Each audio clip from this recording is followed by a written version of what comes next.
ganun, masaya rin ako na makita ko kayong masaya. Okay, class, magsintayo ang lahat para sa ating pambungad na panalangin. Binibining Zuniaga, ikaw ang mamuna sa panalangin. Amen. Ops, manatiling nakatayo muna ang lahat para sa ating maikling ehersisyo upang mapukaw natin ang inyong natutulog na mga diwa at kaisipan. Alam niyo ba yung kantang kung ikaw ay masaya, tumawa ka? Magaling! Ngayon, awitin natin ito ng sabay-sabay. Kung ikaw ay masaya, tumawa ka. Kung ikaw ay masaya, tumawa ka. Kung ikaw ay masaya, buhay mo ay sisigla. Kung ikaw ay masaya, tumawa ka. Ha! Ha! Nabuhay na ba ang lahat? Mabuti naman kung ganon. Okay, maaari na kayong umupo sa inyong mga upuan. Pero bago iyan, ay pakiayos muna ng inyong mga upuan at pakipulot na rin ang mga basura na nasa sahig. Okay, ngayon, may motiban ba sa klase? Magaling! Dahil dyan, ay sabihin ninyo sa inyong katabi na masaya ako na ikay narito. Upang mapanatili ang kaayusan ng ating klase, ito ang mga alituntunin na dapat ninyong sundin. Basahin ka natin ang sabay-sabay. Makinig ng mabuti. Panatilihin ang katahimikan. Itaas ang kamay kapag gustong sumagot. Sundin ang mga tagubilin ng guro. Maliwanag po ba? Mahusay.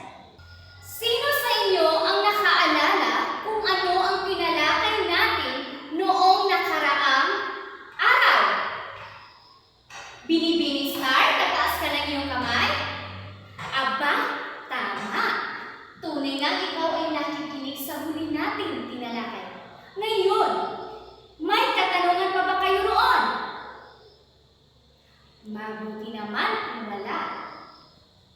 Ngayon, sa hapong ito, may mga tanong ako na inihanda na konektado sa ating magiging paksa sa hapong ito. Una, bakit mahalagang malaman ng guro kung may natutunan ba ang mga mag-aaral? Ginoong Kadabel? Tumpak. Pangalawang tanong, paano malalaman ng guro kung totoong naunawaan ba ng mga mag-aaral ang aralin? Ginoong Kabistante? Tumpak ka dyan. Tama ang iyong sagot. Ngayon, may ideya na ba kayo kung ano ang tatalakayin natin sa hapon ito? Binibining Kataal? Tama. Ito ay tungkol sa pagtataya sa pagkatuto. Pero bago muna natin alamin kung ano ang pagtataya sa pagkatuto, ay narito muna ang ating mga layunin na dapat natin makamit pagkatapos ng ating talakayan. Basahin na natin ang sabay-sabay. Sa pagtatapos ng aralin, ang mga mag-aaral ay inaasahan na ipapaliwanag ang kahulugan ng pagtataya sa pagkatuto. S. Natutukoy ang 5 uri ng pagtataya sa pagkatuto. A. Na ipapakita ang kahalagahan ng pagtataya sa pamamagitan ng aktibong pakikilahok sa talakayan. Ngayon, balik tayo.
naman.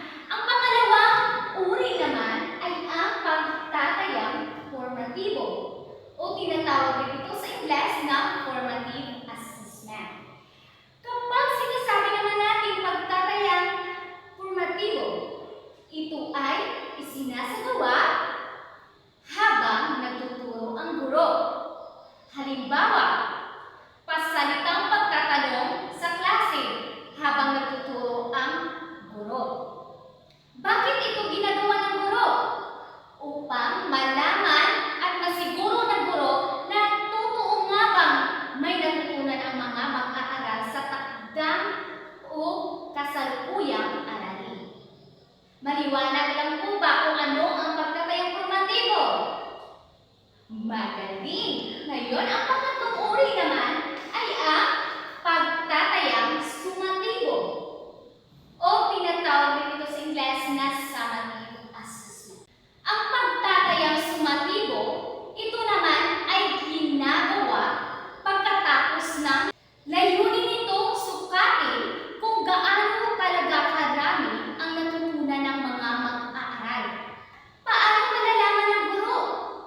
Halimbawa, sa quarterly exam o katapusang examen. Kung ang isang bata ay makakuha siya ng mataas na marka, ibig sabihin siya ay masipag mag-aral, matalino at hindi tamad. Ngayon, punta naman tayo sa pang-apat na uri. Ito ay ang performance-based assessment. Dito naman sa performance-based assessment, ipinapakita ng mga mag-aaral ang kanilang kaalaman, kakayahan at kahusayan. Halimbawa, sa pagsasadula. Isa rin itong paraan upang malaman kung gaano talaga kagaling at kahusay ang mga mag-aaral. Basta lagi natin tatandaan na ang performance-based assessment ay nakabase sa performance ng mga estudyante. Ngayon, punta naman tayo sa pang-limang uri. Ito ang rubrics. Kanina lang ay nabanggit natin ang salitang pagsasadula. Hindi naman pwede na sa pagsasadula ay walang gabay. Kailangan ito ng gabay. Tama ba ako? Dahil ang rubrics ay nagsisilbing gabay at ginagamit rin ito upang mas maging patas at malinaw sa pagbibigay ng marka sa mga gawain. Halimbawa, sa poster making, maaaring ang batayan mo ay nilalaman 40%, pagkamalikhain 30%, at ang kalinisan naman ay 20%. Kabuuan nito ay 60%. Ang limang uri ng pagtataya sa pagkatuto ay may iba't ibang layunin. Pero, iisa lamang ang mithiin. Ang mapabuti ang pagkatuto ng mga mag-aaral at para na rin maging mas epektibo ang pagtuturo ng guro sa mga mag-aaral. Kuha lang ba? Okay. Upang malaman kung totoo nga ba may natutunan kayo, ay papangkatin ko kayo sa dalawang pangkat. Dito ang unang pangkat, dito naman ang pangalawang pangkat. Ano ang gagawin? Ang bawat pangkat ay gagawa ng maikling pagsasadula na nagpapakita ng isang sitwasyon kung paano ginagamit ang pagtataya sa pagkatuto sa loob ng silid-aralan. Bibigyan ko lamang kayo ng 10 minuto upang maghanda at 5 minuto naman para sa pagtatanghal dito sa harapan. Pero huwag natin kalimutan